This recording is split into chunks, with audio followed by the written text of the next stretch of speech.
秀秀今天用土豆跟大家分享特别好吃的做法。土豆清洗干净后去皮，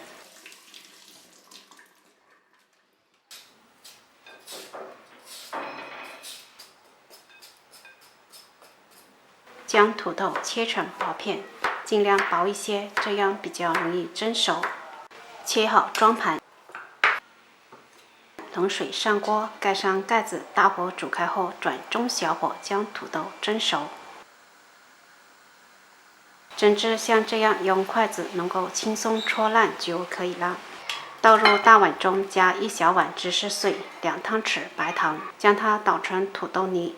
这土豆不粉，而且刚蒸出来没有倒掉水分，所以比较稀，不过没有关系。分多次少量加入糯米粉，不一定要成团，像这样粘稠的状态就可以了。准备一些云吞皮，起其中1张，勺子沾点油，再舀1小勺土豆面粉放在云吞中间，对着提起，将4周都包裹紧实，只要不露馅就可以了。什么形状都可以随意。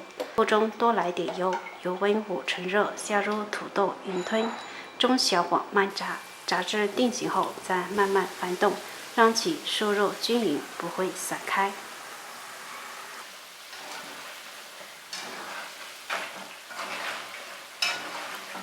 直至炸至表面金黄就可以出锅了。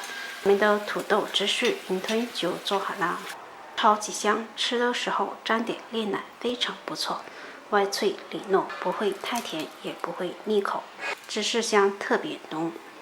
喜欢的朋友可以在家试一下。